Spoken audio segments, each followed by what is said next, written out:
Assalamualaikum warahmatullahi wabarakatuh. Salam budaya rahayu-rahayu untuk kita semua. Kali ini saya akan menanggapi Agus alias Iwas. Jadi akhir-akhir ini dalam pekan ini menghebohkan masyarakat di jagat media sosial maupun dibicarakan oleh banyak orang, hampir seluruh orang di Indonesia ya. Karena kasus Agus Iwas itu sangat rumit atau kasus yang sangat menggelitik bagi kita semua. Jadi kita itu tahu kalau Agus Iwas itu jadi penyandang disabilitas ya, tidak punya kedua tangan sejak lahir ya. Dan dia melakukan pelecehan ke beberapa wanita. Jadi korbannya itu kalau tidak salah hampir 15 orang. Itu kemungkinan juga bisa bertambah karena awal-awalnya itu mereka korban pertama 1, 2, 3 itu mereka bilang merasa malu untuk melapor atau takut tertekan. Jadi Agus Iwas itu menurut saya pribadi ya memang punya kelebihan. Jadi punya kelebihan sesuatu yang disalahgunakan ya. Jadi kelebihannya itu dia itu bisa menjebak korbannya itu dengan dalih, dengan kata-kata atau supaya terpojokkan seperti itu. Jadi dan di sisi lain saya sampai heran sampai sekarang dalam benak saya, membuat saya bingung itu pernyataan salah satu korban yang podcast bersama Deddy Corbuzier ya, seperti itu. Mungkin teman-teman sudah banyak yang menonton video tersebut ya. Jadi dia mengatakan itu ketika bertemu Agus itu awal-awalnya Agus itu menjual kesedihan ya, menjual kesedihan supaya si korban tersebut merasa iba atau merasa kasihan kepada Agus Iwas tersebut.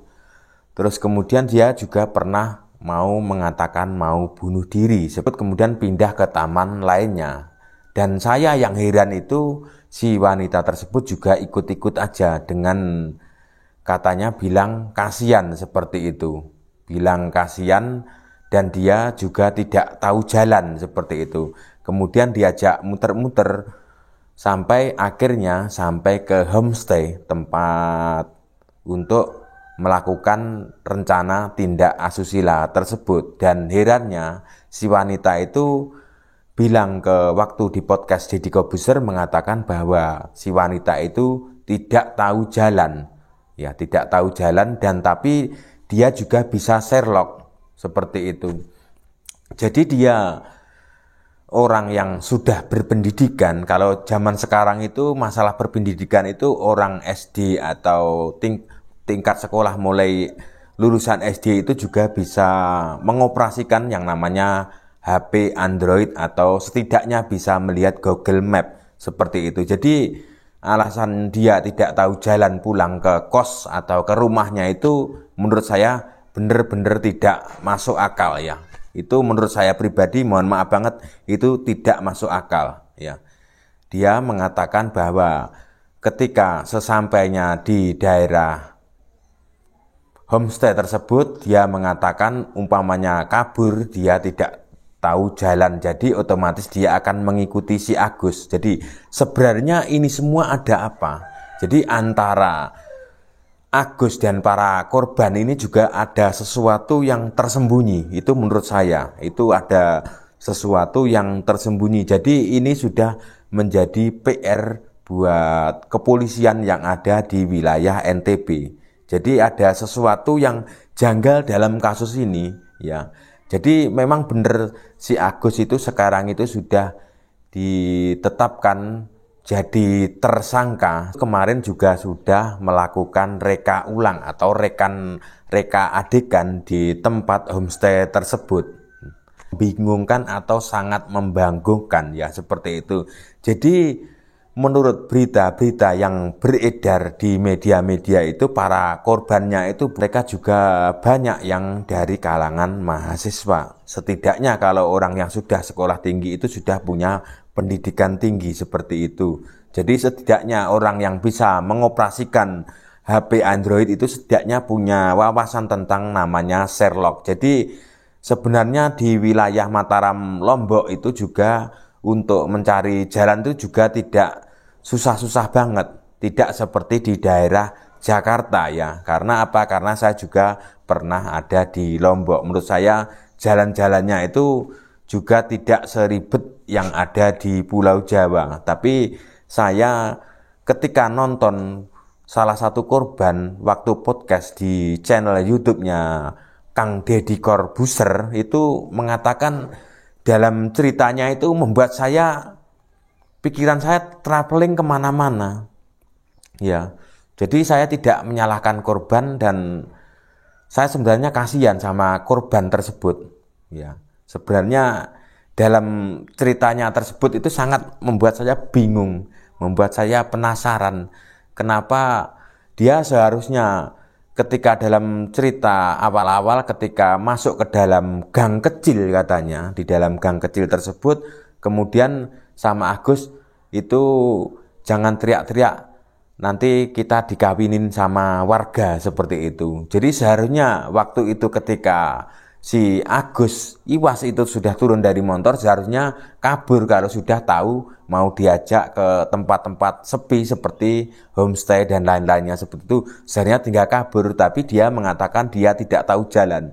Jadi yang namanya tidak tahu jalan kan seumpamanya kalau mau nekat tinggal kabur aja, nanti telepon teman-temannya disuruh jemput atau kirim Sherlock seperti itu, atau minta tolong kepada warga atau ke pos polisi seperti itu. Karena setidaknya cewek-cewek di sana itu yang cewek yang namanya sudah berani keluar malam ya sampai jam 12 malam ibaratnya atau jam 10 malam itu sudah berpengalaman atau setidaknya banyak teman di luar ya, seperti itu, di luar rumah lah, seperti itu. Selanjutnya saya akan menilai tentang Agus Iwas ya. Jadi sosok Agus Iwas itu orangnya menurut saya itu orangnya pramental ya. Jadi di dalam dirinya dia itu seperti mengalami gangguan kejiwaan ya, atau pengen merasa, atau dulunya waktu dia masih kecil atau gimana itu merasa tersiksa. Jadi merasa tersiksa. Jadi ketika Agus Iwas itu sudah dewasa, sudah mengetahui apa yang ada di dunia ini, dan dia itu sadar, dia itu tahu mana yang baik dan buruk, tetapi dia tetap melakukannya. Itu sepertinya dia mengalami sebuah depresi yang sangat kuat, yang tidak tampak dan tidak diceritakan kepada orang di sekitarnya ya. Kemungkinan besar Agus alias Iwas itu nanti bakal masuk penjara ya. Itu menurut saya sudah tidak terbantahkan lagi karena korban-korbannya cukup banyak banget ya, dengan cara menekan korban sampai menjadi korban tersebut. Jadi si korban-korban yang ada di Lombok tersebut itu, cewek-cewek itu mendapat tekanan dengan cerita yang hampir sama seperti itu. Jadi ini juga harus dituntaskan, jangan sampai menjadi dilema di kalangan masyarakat.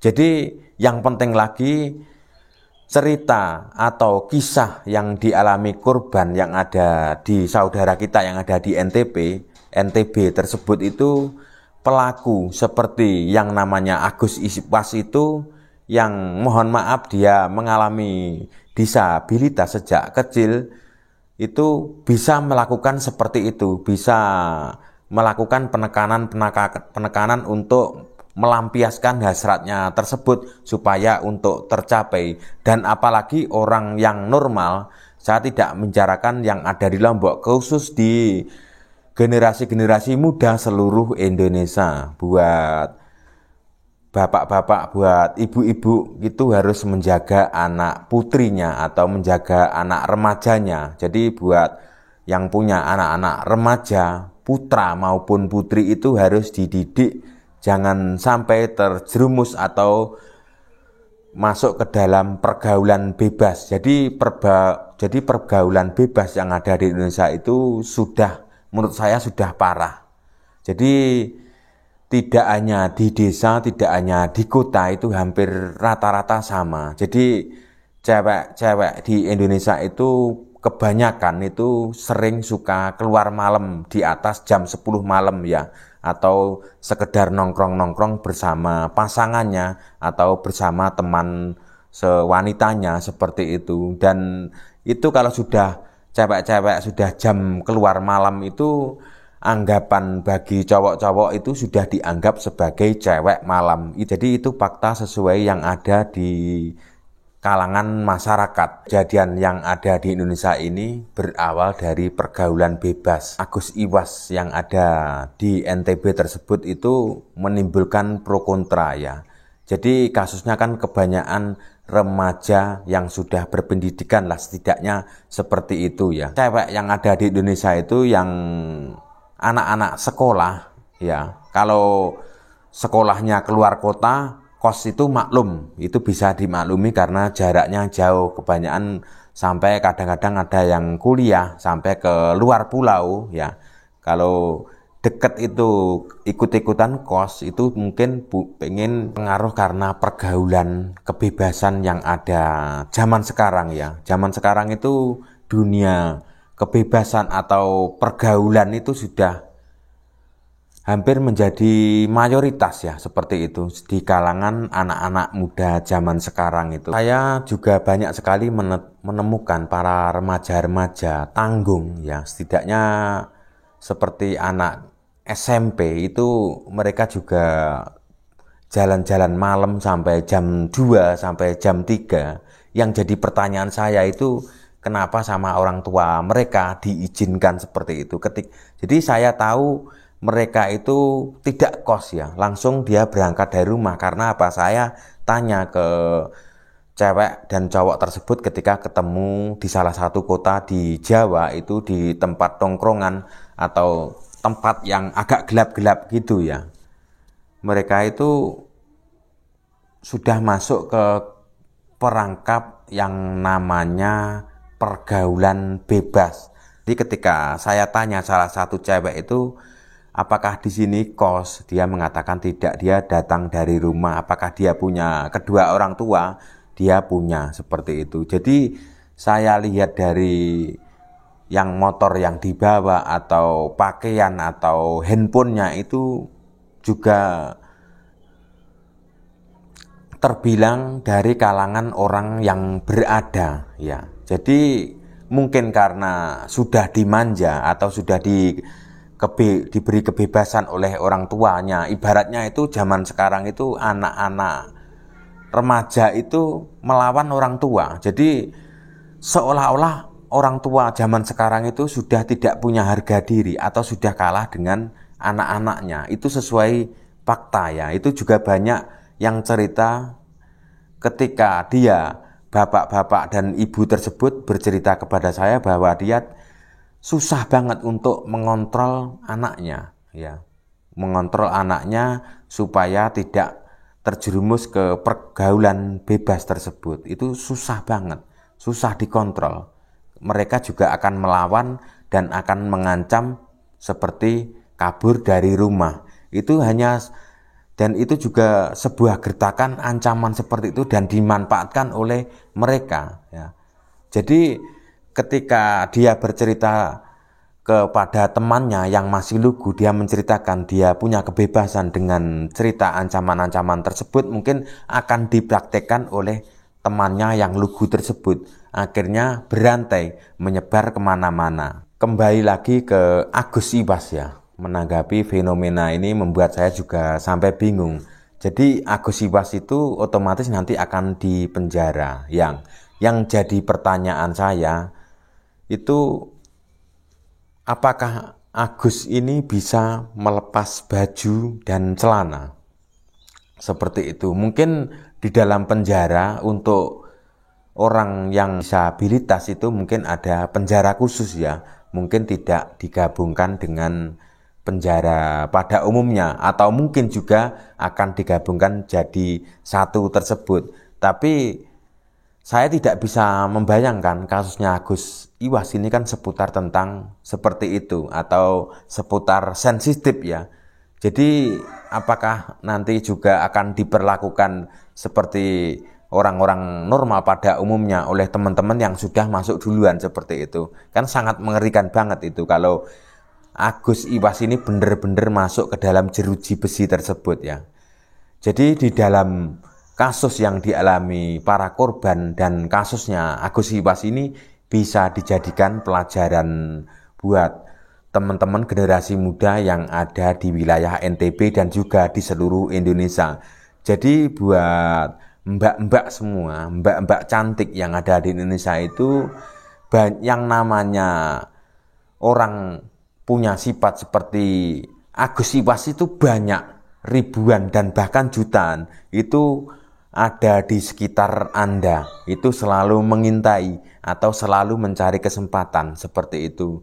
Jadi yang namanya kebutuhan seperti itu memang apalagi orang yang baru pubernya itu seperti itu, karena kalau orang puber itu dikasih sate juga tidak mau. Jadi maunya makanannya ya seperti itu. Makanya dengan berbagai cara untuk mendapatkan sesuatu yang diinginkan akan melakukan dengan berbagai cara atau menggunakan ilmu-ilmu rayuan gombal seperti itu. Jadi pergaulan bebas itu memang susah untuk keluar. Jadi ada sesuatu yang mengikat. Contohnya kebiasaan minuman keras. Seperti itu juga mengikat ke diri kita sendiri, dan juga pergaulan yang sensitif itu juga akan mengikat. Istilahnya ketagihan seperti itu ketika masih para remaja itu melakukannya sebelum dewasa atau sebelum waktunya, seperti itu ya. Jadi cukup sekian konten saya. Jika ada kata saya yang salah menyebutkan atau menyinggung semua yang nonton video ini, saya minta maaf yang sebesar-besarnya. Terima kasih.